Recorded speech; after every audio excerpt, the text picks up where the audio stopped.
President Trump says both facts and instinct will influence his decision. Now that his once hoped-for goal of reopening the country by Easter has come and gone, President Donald Trump has set his sights on May 1st as a target date as he moves to launch an economic-focused council to tackle what a reopening amid the coronavirus pandemic would look like. Whether we like it or not, there is a certain instinct to it. People want to get back to work. We have to bring our country back. So, I'll be making a decision reasonably soon, Trump said in an interview on Saturday night. But as governors maintain they will have the final say over their states, Trump, who has pledged to strongly weigh the advice of his health experts against economic concerns, is now asserting the decision is up to him. For the purpose of creating conflict and confusion, some in the fake news media are saying that it is the governor's decision to open up the states, not that of the President of the United States and the federal government. Let it be fully understood that this is incorrect. It is the decision of the President, and for many good reasons. With that being said, the administration and I are working closely with the governors, and this will continue. A decision by me, in conjunction with the governors and input from others, will be made shortly. Trump tweeted Monday morning. Beyond the legal questions surrounding Trump's asserted right to override state powers, the president's claim comes after he has for weeks deferred to the governors and mayors to make decisions based on what's right for their specific communities. The president is now turning the tables as he seeks to take control over when their economies should open despite questions about the constitutionality of any such decision. Many of the governors have expressed that they will be making the decision to reopen their states based on the data for their communities.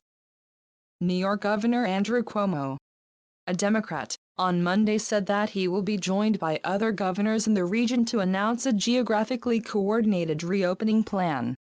To the extent we can coordinate, we should and we will, Cuomo said.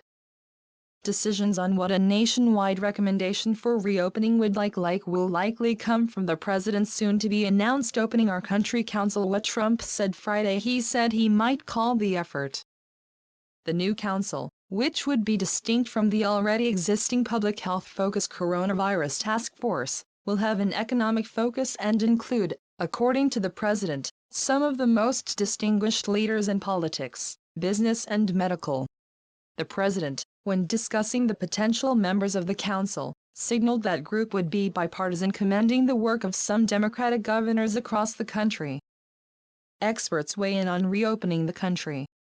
For all their public disagreements, the idea of a gradual reopening beginning next month is one that even the government's top infectious disease expert Dr. Anthony Fauci has said may be realistic.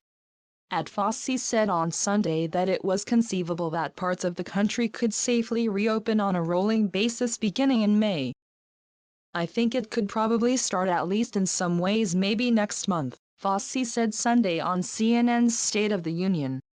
We are hoping by the end of the month we can look around and say, okay, is there any element here that we can safely and cautiously start pulling back on? If so, do it. If not, then just continue to hunker down. Even as there have been signs of hope from top officials in recent days that the United States has made progress in slowing the spread of the virus and a slowdown in hospitalization rates, public health experts have also warned about the risk of prematurely relaxing social distancing. Experts have cautioned that without mass testing across the country, to both identify who has the virus and those who have demonstrated immunity despite exposure, the U.S. is at significant risk of a second wave of cases. President Trump has brushed off the necessity of widespread testing, saying it would be a nice thing but is by no means a requirement. Do you need it? No. Is it a nice thing to do? Yes, Trump said. We're talking about 325 million people, and that's not gonna happen, as you can imagine.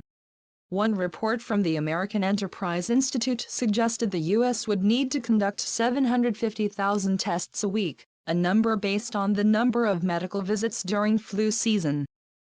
Another report, from Harvard University's Safra Center for Ethics, suggested millions of tests a day would be needed to aggressively track the virus and keep the infection rate low. "We're not there yet," said Dr. Caitlin Rivers, a senior scholar and assistant professor at the Johns Hopkins Center for Health Security, who authored the AEI report with a group of public health experts, including former FDA Commissioner Scott Gottlieb. Trump striking back at news report on warnings.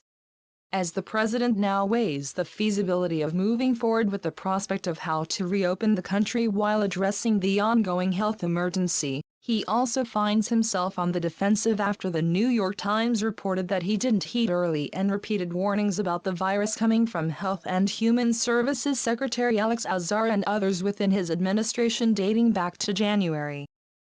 The Etny Times story is a fake, just like the paper itself. "I was criticized for moving too fast when I issued the China ban, long before most others wanted to do so," he tweeted. The president also fueled questions of Fauci's fate after retweeting to his 77 million followers a critic who suggested that Fauci should be fired after he said that if the White House has acted faster, more lives could have been saved. It's very difficult to go back and say that. I mean, obviously, you could logically say that if you had a process that was ongoing and you started mitigation earlier, you could have saved lives. Obviously, no one is going to deny that. But what goes into those kinds of decisions is complicated, Fauci said in an appearance on CNN, which prompted this tweet from a former Republican congressional candidate. Fauci is now saying that had Trump listened to the medical experts earlier, he could have saved more lives, wrote Deanna Lorraine, who was unsuccessful in challenging House Speaker Nancy Pelosi in an open primary in the San Francisco area district. Her tweet went on, "Fauci was telling people on February 29 that there was nothing to worry about and it posed no threat to the U.S. public at large. Time to fire Fauci." While the president did not repeat those sentiments himself, in his retweet he did not push back against those claims, instead saying, "Sorry, fake news, it's all on tape. I banned China long before people spoke up." The tweet by Lorraine claimed that Fauci told the American people on February 29 that there was nothing to worry about and it posed no threat to the U.S. public at large. However, that is a mischaracterization of what the director of the National Institute of Allergy and Infectious Diseases said in the White House Coronavirus Task Force briefing. While Fauci did say that the risk to the American people remained low at that point in time, he emphasized that this is an evolving situation and that the country should prepare for further challenges.